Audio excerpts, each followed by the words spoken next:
Sir అసలు మీ ప్రస్థానం ఈ డైరీ రంగంలో మీ ప్రస్థానం ఎక్కడ మొదలైంది? అలాగే కృష్ణా మిల్క్ యూనియన్‌లో మీ పాత్ర ఏంటి?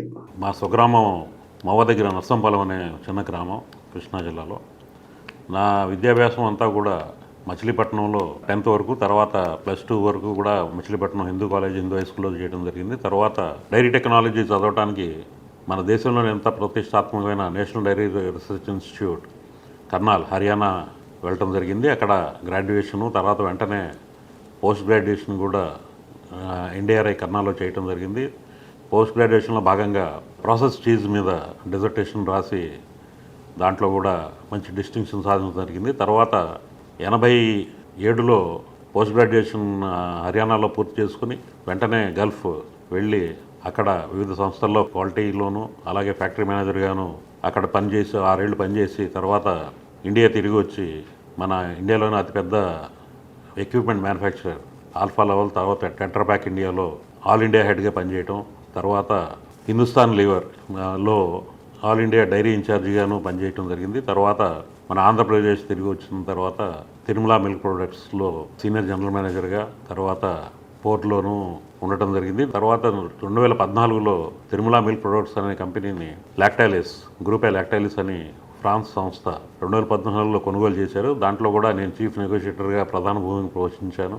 2014 నుంచి 2019 దాకా గ్రూప్ ఏ లాక్టాలిస్లో ఒక కీలక బాధ్యత వహిస్తూ, అలాగే ఫ్రాన్స్లో కూడా వారి బోర్డులో ఉండటం జరిగింది. తర్వాత మన చైర్మన్ గారు గౌరవనీయులు చలసాని ఆంజనేయులు గారు ప్రత్యేకంగా నన్ను పిలిచి మన జిల్లాకి రమ్మని కోరగా 2019లో మన కృష్ణా మిల్క్ యూనియన్కి ముందు జాయింట్ మేనేజింగ్ డైరెక్టర్గా ఒక 6 నెలలు, తర్వాత జూన్ 2020 నుంచి మేనేజింగ్ డైరెక్టర్గా కృష్ణా మిల్క్ యూనియన్లో పనిచేస్తున్నాను. ఇది నా ప్రస్థానం ఎలా జరిగింది వంశీ గారు. కామధేను ప్రాజెక్ట్, వీరవల్లి ప్రాజెక్టు నిర్మాణ ఆవశ్యకత ఏంటి? ఏ లక్ష్యాన్ని చేరుకోవాలని కొత్త ప్రాజెక్టు ఫ్యాక్టరీ నిర్మాణానికి మీరు సిద్ధపడ్డారు? అంటే వీరవల్లి ప్రాజెక్ట్ ముందు దీని గురించి కొంచెం గతం మీతో షేర్ చేసుకోవాలండి. 2019లో నేను వచ్చినప్పుడు చాలా భారతదేశంలోనే పాడి పరిశ్రమ ఎన్నో గడ్డు పరిస్థితులను ఎదుర్కొంటూ ఉంది. మీ అందరికీ తెలుసు 2020లో మన దేశంలో ఈ కరోనా అనే పాండమిక్ రావటం, అలాగే ఇది విక్రయాలపై తీవ్రమైన ప్రభావం చూపించటం, తర్వాత మన సమితి ముందు ఉన్న ఎన్నో సవాళ్ళని అధిగమించాలంటే సంస్థ ఆర్థికంగా ఎంతో బలోపేతమైన ఉండాలని నా భావంతో మన పాలకవర్గము, అలాగే చైర్మన్ చలసాని ఆంజనేయులు గారితో చర్చించి కొన్ని కీలక నిర్ణయాలు తీసుకోవడం జరిగింది.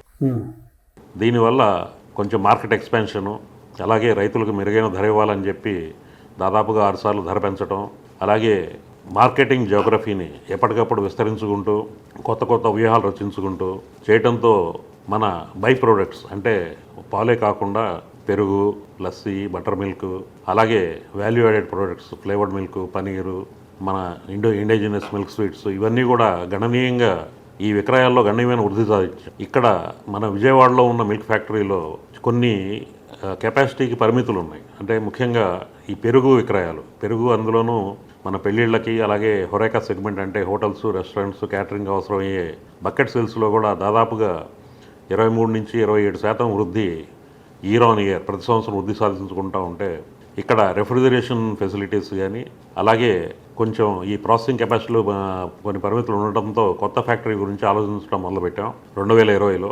అలాగే మనం అక్కడ కొంచెం భూమి సేకరణ చేయటం, దాదాపుగా 25 ఎకరాలు మన వీరవల్లో భూమి సేకరించి అక్కడ ఫ్యాక్టరీ నిర్మించాలని నిర్ణయించాం.